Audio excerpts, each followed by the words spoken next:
नमस्कार, जय हिंद साथियों। पहले तो आप तमाम साथियों को हिंदी दिवस की हार्दिक हार्दिक शुभकामनाएं। और आज की इस कक्षा के अंदर अपने जो प्रमोद सर हैं वो आपको छंद टॉपिक पढ़ाएंगे। तो छंद टॉपिक पढ़ाए उससे पहले मैं आपको एक बात कहना चाहता हूँ। सर है जो कैसा पढ़ा रहे हैं वो कमेंट करके अवश्य बताएं। कोई भी आपके समस्या हो तो कमेंट में लिख दें, ताकि अगले वीडियो के अंदर आपकी जो सवाल है, जो आपकी समस्या है, उसका समाधान है जो सर करें। लेकिन ये कमेंट करके अवश्य बताएं आप सर कैसा पढ़ा रहे हैं। जैसा कि मैंने सर को निर्देश ये दिया कि इत्मीनान से, आराम से आपको अच्छे से समझाते हुए पढ़ाना है, उसी अनुरूप वो पढ़ा रहे हैं। और आपको अब कैसा लग रहा है उनका ये अध्यापन, आप कमेंट करके अवश्य बताएं। चलिए पढ़िए उनसे छंद। नमस्कार मित्रों, मैं प्रमोद कुमार गुर्जर। आज हम बात करेंगे छंद की। छंद शब्द की व्युत्पत्ति। छद धातु में असून प्रत्यय के मेल से छंद शब्द का निर्माण होता है। तो छंद शब्द का निर्माण छद धातु और असून प्रत्यय के योग से छंद शब्द बनता है, जिसका अर्थ है आच्छादित करना अथवा प्रसन्न करना। तो छंद शब्द का अर्थ हुआ आच्छादित करना अथवा प्रसन्न करना। परिभाषा: यद अक्षर परिमाण तत्छंद है, अर्थात जहाँ अक्षरों का परिगणन या गिनती की जाती है वह छंद है।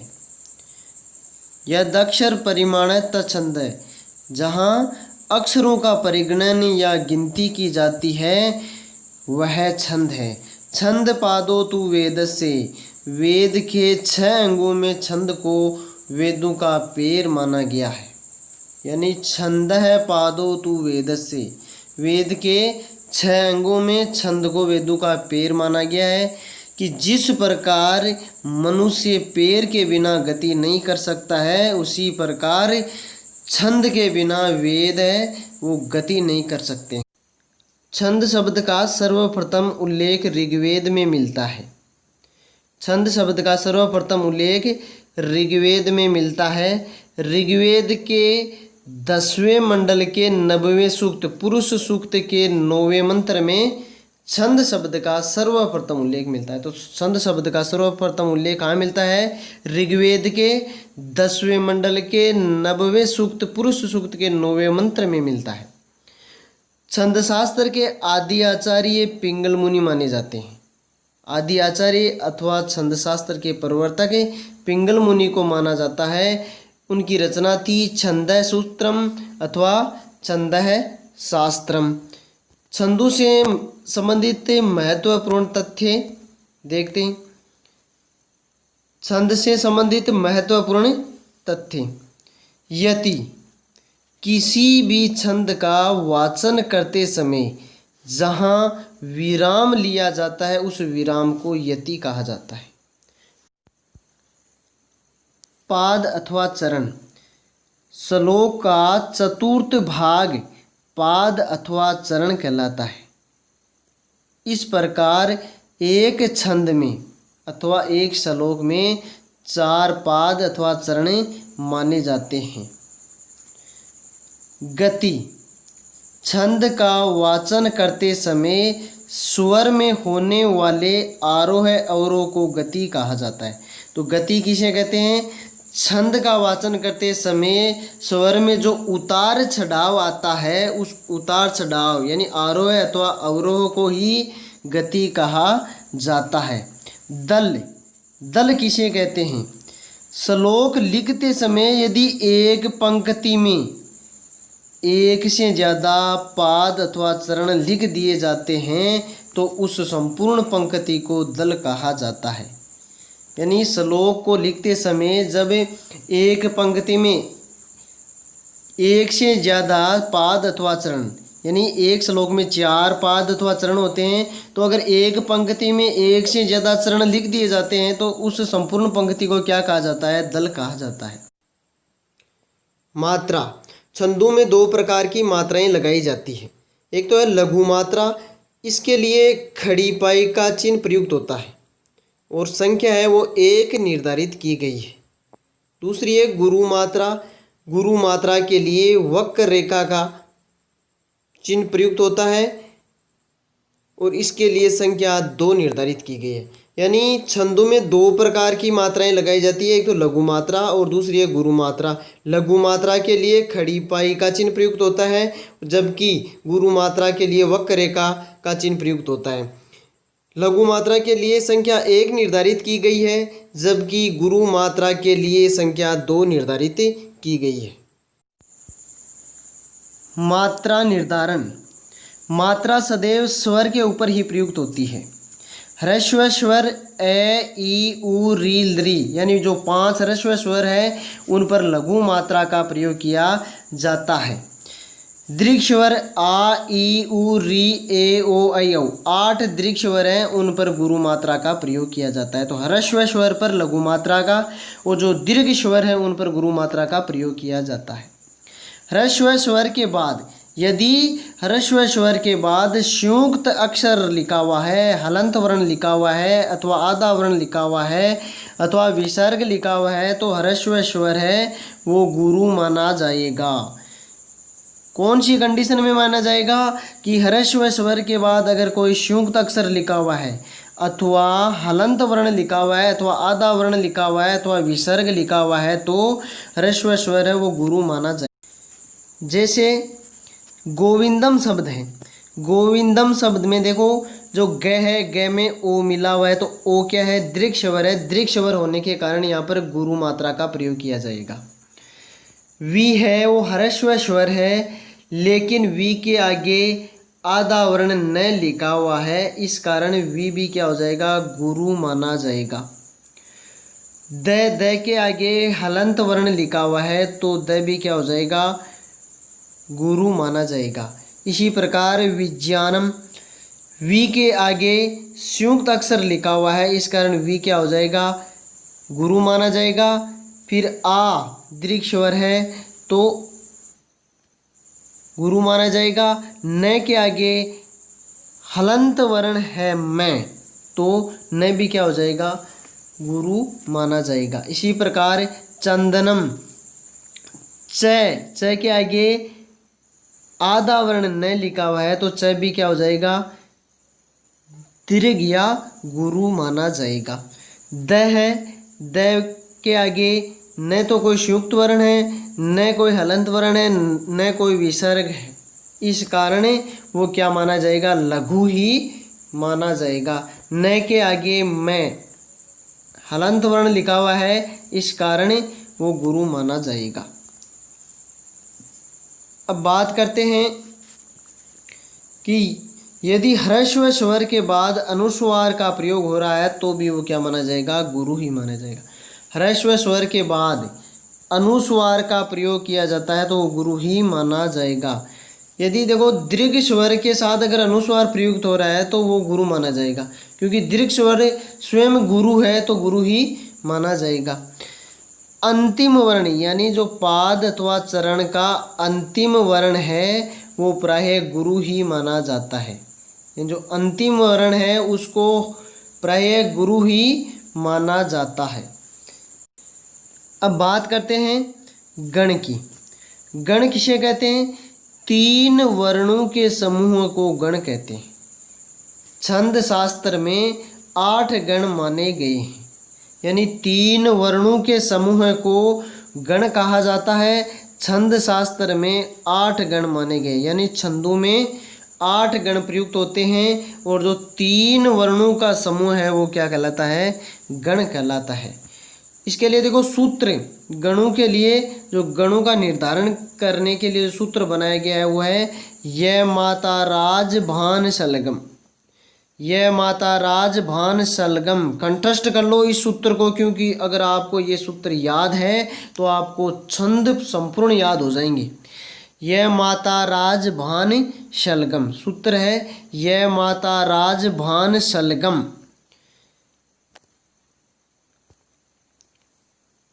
अब देखो यह तो ये सूत्र है ना, इस सूत्र के अनुसार देखते हैं यह यानी यगण, यानी 3 वर्णों के समूह को क्या कहा जाता है, गण कहा जाता है। गण छंद शास्त्र में 8 गण माने गए हैं। तो पहला गण है यह यानी यगण, यह माता, यह मा और ता। तो य के लिए ह्रस्व स्वर है ए, ये में जो ए मिला हुआ है ह्रस्व है, तो इसके लिए लघु मात्रा का प्रयोग होगा। मा और ता दोनों में आ स्वर प्रयुक्त हो रहा है, आ दीर्घ है, इस कारण गुरु मात्रा का प्रयोग किया जाएगा। तो यगण के लिए जो गण व्यवस्था है वो क्या होगी, आदि लघु, यानी प्रारंभ में लघु वर्ण हो जाएगा। फिर है मगण, मा तारा, मा तारा। तो मगन में देखो मा में आ है, ता में भी आ है और रा में भी आ है, तो तीनों क्या हो जाएंगे, गुरु हो जाएंगे। तो मगन, मगन की गण व्यवस्था होती है सर्वे गुरु, यानी सभी गुरु। तगण, ताराज, ताराज, यानी देखो ताराज, ता से स्टार्ट करो, तीन ही वर्ण लेने में, ता, रा और जय। तो ता में आ मिला हुआ है, रा में भी आ मिला हुआ है, तो दोनों क्या हो जाएंगे, गुरु हो जाएंगे, और जो जय है वो क्या हो जाएगा, लघु हो जाएगा। तो तगण, तगण की गण व्यवस्था हो जाएगी कि अंत में क्या है, लघु, अंत लघु। अगला है रगण, र से स्टार्ट करो, रा जय भा, तीन वर्ण ले लें, रा जय भा। तो रगण में मध्य में क्या हो जाएगा, लघु हो जाएगा। इसी प्रकार जगण, जय भान, तो जगण में क्या हो जाएगा, मध्य में गुरु हो जाएगा। इसी प्रकार भगण, भगण भा न से, तो इसमें प्रारंभ में गुरु हो जाएगा। नगण, नगण में देखो न से ले, नसल, तीनों ही क्या है, लघु। अगला है सगण, स ले गम, तो स ले और गम, तो ग के आगे क्या है, हलंत वर्ण है, तो हलंत वर्ण होने के कारण जो अंत में गुरु हो जाएगा। अब बात करते हैं छंदों का वर्गीकरण। छंदों के वर्गीकरण के बारे में बात करते हैं, तो छंदों का वर्गीकरण दो प्रकार से किया गया है, एक तो वैदिक छंद है और दूसरा है लौकिक छंद। वैदिक छंद 7 माने गए हैं, गायत्रिक, उष्णिक, अनुष्टुप, बृहति, पंक्ति, त्रिष्टुप, जगति, ये 7 छंद हैं वो वैदिक छंद माने गए हैं। गायत्री, उष्णिक, अनुष्टुप, बृहति, पंक्ति, त्रिष्टुप, जगति, ये छंद वैदिक छंद माने गए हैं। लौकिक छंद, लौकिक छंदों को 2 भागों में विभाजित किया गया है, एक तो वर्णिक छंद है और एक है मात्रिक छंद। लौकिक छंदों को 2 भागों में, वर्णिक छंद और मात्रिक छंद, यानी वर्णों की गिनती के आधार पर तो वर्णिक छंद हो जाएंगे और जो मात्राओं की गिनती के आधार पर हैं वो मात्रिक छंद हो जाएंगे। अब बात करते हैं कुछ महत्वपूर्ण छंदों की। अनुष्टुप छंद, अनुष्टुप छंद है वो वर्णिक छंद है, यानी लौकिक संस्कृत में छंदों को 2 भागों में विभाजित किया था, एक तो वर्णिक छंद है और एक मात्रिक छंद है। तो अनुष्टुप छंद है वो वर्णिक छंद है और इसके प्रत्येक पाद में, प्रत्येक पाद अथवा चरण में 8 वर्ण होते हैं। अनुष्टुप छंद के प्रत्येक पाद अथवा चरण में 8 वर्ण होते हैं। इसका लक्षण देखते हैं। श्लोके षष्ठम गुरुगेयम सर्वत्र लघु पंचमम द्विचतुष्पाद्यो हर्षवम सप्तमम दीर्घमन्यु, अर्थात जो छठा वर्ण है, श्लोक का छठा वर्ण है वो क्या होगा, गुरु होगा। 5वां वर्ण है वो लघु होगा। 7वां वर्ण है वो दूसरे और चौथे पाद में तो ह्रस्व यानी लघु होगा और पहले और तीसरे पाद में गुरु होगा। जिसे लक्षण में ही देख लो, श्लोके देखो हलंत वर्ण है और जो आधे वर्ण है उनको हमें छोड़ना है, केवल स्वरों को ही गिनना है। स्वर है उन स्वरों को ही गिनना है। तो प्रथम वर्ण देखो श्लोके, तो ल में ओ स्वर, तो पहला वर्ण, दूसरा वर्ण, तीसरा वर्ण, चौथा वर्ण, पांचवा वर्ण और छठा वर्ण। छठा वर्ण रू ह्रस्व है, लेकिन आगे क्या है, संयुक्त अक्षर है। आगे संयुक्त अक्षर होने के कारण रू को क्या माना जाएगा, गुरु माना जाएगा। तो छठा वर्ण क्या हो गया, गुरु हो गया। फिर सर्वत्र 1, 2 और 3, फिर 4, 5 और 6 पै के ऊपर क्या है, अनुस्वार है। तो छठा वर्ण क्या हो जाएगा, गुरु हो जाएगा। इसी प्रकार देखो द्वि, पहला, दूसरा, तीसरा, चौथा, पांचवा, छठा, यो है तो वो क्या हो जाएगा, गुरु हो जाएगा। फिर आगे सप्तमम दीर्घम अन्यु, तो पहला, दूसरा, तीसरा, चौथा, पांचवा, छठवां वर्ण है मैं। तो मैं के आगे क्या लिखा हुआ है, आधा वर्ण लिखा है, तो क्या हो जाएगा, गुरु हो जाएगा। तो छठा वर्ण है चारों पादों में, पहला पाद, दूसरा पाद, तीसरा पाद और चौथा पाद, चारों पादों में क्या है, छठा वर्ण गुरु है। अब बात करते हैं पांचवें वर्ण की। पांचवा वर्ण, पहला, दूसरा, तीसरा, चौथा, पांचवा वर्ण गु लिखा हुआ है। तो गु के आगे न तो संयुक्त अक्षर है, न विसर्ग है, न हलंत है, न आधा वर्ण है। तो गु क्या हो जाएगा, लघु हो जाएगा। इसी प्रकार पहला, दूसरा, तीसरा, चौथा, पांचवा, घू क्या है, लघु है। इसी प्रकार पहला, दूसरा, तीसरा, चौथा, पांचवा, द भी क्या है, लघु है। आगे देखें, पहला, दूसरा, तीसरा, चौथा, पांचवा, घ है वो क्या है, ह्रस्व है। ह्रस्व है तो क्या हो जाएगा, लघु। घ के ऊपर जो र की मात्रा है वो दीर्घ, तो रैन वो घ से पहले आएगा, इस कारण ये क्या हो जाएगा, यहाँ पर लघु हो जाएगा। फिर है सातवां वर्ण, देखो सातवां वर्ण है वो जैसे देखो गे, एक की मात्रा लगी हुई है तो क्या हो जाएगा, गुरु। यहाँ पर च है तो च क्या है, लघु है। फिर है हर्षव, हर्षव देखो है के आगे क्या लिखा हुआ है, ह्रस्व। तो देखो ह्रस्व, ह्रस्व की बात करते हैं, है तो आधा है, र क्या है, पूरा है, और र के आगे क्या लिखा हुआ है, स लिखा हुआ है। तो र में ए मिला हुआ है और र के आगे स लिखा हुआ है, तो ये क्या हो जाएगा, दीर्घ हो जाएगा। और जो चौथा यानी तीसरा और पहला में, तीसरा और पहला में तो क्या हो जाएगा, गुरु माना जाएगा। और जो दूसरा और चौथा है उसमें क्या माना जाएगा, लघु माना जाएगा।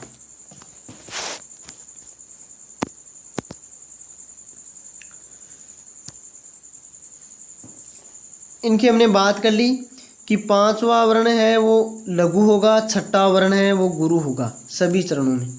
सात और दूसरे और चौथे में तो लघु होगा, पहले और तीसरे में गुरु होगा। प्रत्येक चरण में 8 वर्ण होते हैं। अब उदाहरण देखते हैं। सेले सेले न माणिक्यम, मौक्तिकम न गजे गजे, साधवो न ही सर्वत्र, चंदनम न वने वने। तो यहाँ पर जो पंचम वर्ण है वो क्या है, लघु है, सर्वत्र लघु। छठा वर्ण है वो सर्वत्र गुरु, यानी सभी जगह क्या है, गुरु है। और जो सातवां वर्ण है वो पहले और तीसरे पाद में गुरु है और दूसरे और चौथे पाद में लघु है। तो यहाँ पर कौन सा छंद हो जाएगा, अनुष्टुप छंद हो जाएगा। इस श्लोक में कौन सा छंद है, तो अनुष्टुप छंद है। अब बात करते हैं अगले छंद की, आर्या छंद। आर्या छंद है वो मात्रिक छंद है। आर्या छंद मात्रिक छंद है। आर्या छंद में कुल 57 मात्राएं होती हैं। लक्षण देखो, यस्याः पादे प्रथमे द्वादश मात्रस्तथा तृतीयेऽपि अष्टादश द्वितीय चतुर्थ के पंचदश सार्या। यानी यस्या पादे प्रथमे, जिसके प्रथम पाद में द्वादश मात्रस तथा तृतीयेऽपि, यानी पहला और तीसरे पाद में, पहले और तीसरे पाद में तो 12 मात्राएं हो, अष्टादश द्वितीय दूसरे पाद में 18 मात्राएं हो, और चतुर्थ के पंचदश चौथे पाद में 15 मात्राएं हो, तो वह छंद कौन सा होता है? आर्या छंद। अर्थात प्रथम व तृतीय पाद में 12 यानी 24 मात्राएं, द्वितीय में 18 मात्राएं, चतुर्थ पाद में 15 मात्राएं, कुल 57 मात्राएं प्रयुक्त होती है। अगर प्रश्न आ जाए कि आर्या छंद में कितनी मात्राएं प्रयुक्त होती है, तो 57 मात्राएं होती है। प्रथम व तृतीय पाद में 12, द्वितीय में 18 और चतुर्थ में 15 मात्राएं प्रयुक्त। अब उदाहरण देखते हैं। दानम भोगो नासः त्रिश्र गतियो भवन्ति वित्तस्य यो न ददाति न भुंक्ति तस्य तृतीया गतिर्भवति। तो मात्राओं का निर्धारण, देखो मात्राओं का निर्धारण हमने पीछे किया, उसी आधार पर इस उदाहरण में हम मात्राओं का निर्धारण करेंगे।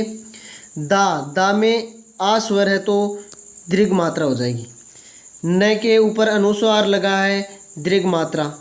भो में ओ है तो दीर्घ मात्रा, गो में भी ओ है, ना में आ है, और स के आगे विसर्ग है तो दीर्घ। तो मात्रा यानी जो वक्र रेखा है उसकी संख्या हमने 2 निर्धारित की थी, तो यहाँ पर कुल 12 मात्राएं प्रयुक्त हुई है। यस्या पादे प्रथमे द्वादश यानी 12 मात्राएं प्रयुक्त हुई है प्रथम पाद में। द्वितीय पाद में त्रिश्र गतियो भवन्ति वित्तस्य, ती छोटा है लेकिन आगे क्या है? स आधा है, तो ये गुरु हो जाएगा। फिर रे के आगे विसर्ग लगा हुआ है तो दीर्घ हो जाएगा। ग ह्रस्व है तो यहाँ पर लघु हो जाएगा, त भी लघु हो जाएगा, यो गुरु हो जाएगा, भय लघु होगा, और वह के आगे आधा अक्षर न लिखा हुआ है तो वो गुरु हो जाएगा, ती लघु होगा। वी के आगे आधा त लिखा हुआ है तो वो गुरु हो जाएगा, और त के आगे स लिखा हुआ है वो भी गुरु हो जाएगा। और जो अंतिम वर्ण है, पाद अथवा चरण का अंतिम वर्ण है, उसको प्राय गुरु माना जाता है। इसलिए जो यह ह्रस्व था उसको क्या मान लिया? गुरु मान लिया। तो इसमें कुल मात्राएं, द्वितीय पाद में कुल मात्राएं कितनी हो गई? 18 मात्राएं हो गई। तृतीय पाद में वही 12 मात्राएं। यस्या पादे प्रथमे द्वादश मात्रस तथा तृतीय भी, अच्छा तृतीय के अंतर्गत भी 12 मात्राओं का ही प्रयोग किया जाएगा। यो गुरु है, न है वो लघु है, द भी लघु है, और दा गुरु है, ती लघु है, न लघु है। भू के आगे ग है वो आधा लिखा हुआ है, तो आधा वर्ण होने से भू क्या हो गया? गुरु हो गया। फिर ते गुरु है, तो इसमें भी कुल कितनी मात्राएं प्रयुक्त हो गई? 12 मात्राएं प्रयुक्त हो गई। तस्य तृतीया गतिर्भवति, त के आगे स लिखा हुआ है, आधा वर्ण है तो त क्या हो जाएगा? गुरु हो जाएगा। यह क्या है? ह्रस्व है तो लघु मात्रा लगेगी। री स्वर है, त में री स्वर लगा हुआ है तो वो क्या हो जाएगी? लघु हो जाएगी। ई स्वर है वो दीर्घ ई लगा हुआ है यहाँ पर तो गुरु माना जाएगा। या है वो भी गुरु होगा। ग क्या है? ह्रस्व है तो ग में लघु मात्रा प्रयुक्त होगी। फिर है ती के आगे क्या लिखा हुआ है? र लिखा हुआ है, यानी भय के ऊपर जो र लिखा हुआ है वो ती के बाद में आएगा, तो ती के बाद र है तो वो क्या हो जाएगा? गुरु हो जाएगा। और भय लघु होगा, वह भी लघु होगा, और जो ती है वो पाद का अंतिम वर्ण है, इस कारण इसको गुरु माना जाएगा। इस प्रकार जो चतुर्थ पाद है उस चतुर्थ पाद में 15 मात्राएं प्रयुक्त हुई है।